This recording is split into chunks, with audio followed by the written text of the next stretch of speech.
ফেচবুকত আগবাঢ়ি যাবলৈ হ'লে সদায় সন্মুখত অহা পোষ্টবোৰ আপোনালোকে ধুনীয়াকৈ সুন্দৰকৈ লাইক কমেণ্ট কৰিব লাগিব আৰু আপোনালোকে ফটো পোষ্ট কৰাৰ আগতে বা ভিডিঅ' দিয়াৰ আগতে অকণমান সময় এক্টিভ থাকিবলৈ চেষ্টা কৰিব লাগে ফটো দিয়াৰ আৰু দিয়াৰ পিছত মই নিজৰ ক্ষেত্ৰতে প্ৰমাণ পাইছোঁ আজি এতিয়া মই ফালে গ'লোঁ তেনেকৈ কাকো ছাপোৰ্ট কৰিব পৰা নাই আজি মোৰো তেনেকৈ লাইক কমেণ্ট অহা নাই সেইবাবেহে কৈছোঁ ভিডিঅ'টো যিহেতু এতিয়াহে এডিটিং কৰিছোঁ আৰু কালিও দিনটো মোৰ নেটো নাছিলে আৰু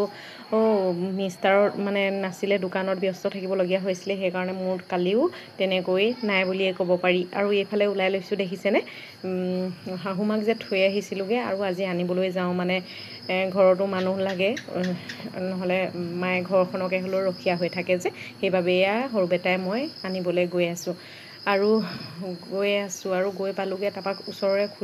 খুৰী শাহু আৰু একেবাৰে নিজৰে হয় খুৰী শাহুৰ ঘৰত সকাম পাতিছিলে আৰু এয়া সকামৰ ভাত খাই আছোঁ তেওঁ বিচি বহি আছে আৰু ধুনীয়াকৈ সকামৰ ভাত খাই ল'লোঁ সকামৰ ভাত খাই বাৰু কোনে কোনে ভাল পায় মই বৰ ভাল পাওঁ আকৌ দেই তাৰপিছতে আৰু ভিডিঅ' কৰাই নহ'ল এইফালে আহি ঘৰ পালোঁহি আৰু ঘৰৰ পৰা গধূলি সময়ত এয়া মৰ্ণিং ৱাক কৰি আছোঁ মৰ্ণিং ৱাকহে ওলাইছে ইভিনিং ৱাক মানে গধূলি সময়ত অকণমান খোজ কঢ়া আৰম্ভ কৰিছোঁ মানে ঘৰৰ পদূলিৰ পৰা চোতাললৈকে কেইপাকমান দিলেই অকণমান হ'লেও খোজ কঢ়া হয় নহয়নে এই অভ্যাসটো সকলোৱে কৰিব দেই